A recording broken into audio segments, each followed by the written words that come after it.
I would like to start out by asking you to imagine a cheetah. A cheetah can run up to 75 miles per hour on a surface that is grassy, has roots, and maybe even some ditches hiding in those grasses. However, the cheetah rarely trips when traveling across this very complicated environment. And at the cheetah's top speed, there's not enough time for the brain to be able to micromanage each one of those steps or missteps that might be occurring. To overcome this, our muscles have evolved ways to respond to changes in our environment without any input from our nervous system. For my dissertation, I am working on understanding how our muscles are able to do this. I then take what I learn and apply that to the control of a robotic prosthesis that will now behave just like our muscles do. There are currently 1.6 million people in the United States with an amputation. Many people with an amputation of below the knee tend to use a carbon fiber foot design that stores and releases elastic energy as you're walking. Our muscles, however, provide a lot of power and work while you're walking.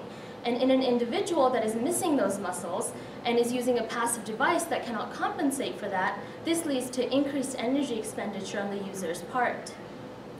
The Biome is an active foot-ankle prosthesis. It has a motor and a battery system built into it that is designed to provide this power. However, the controller of the Biome requires a different control strategy depending on what the individual is trying to do.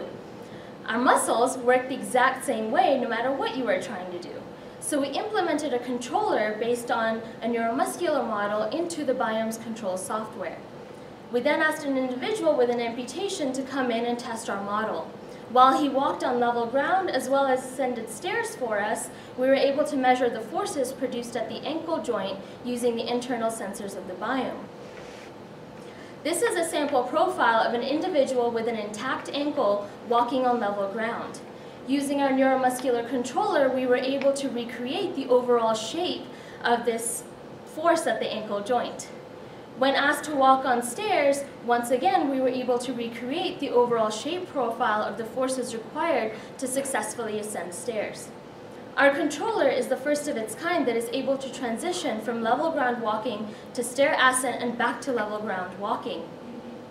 We were able to achieve this robust prosthesis because our controller can capture intrinsic muscle properties that allow the muscles to respond to changes in the environment without the brain.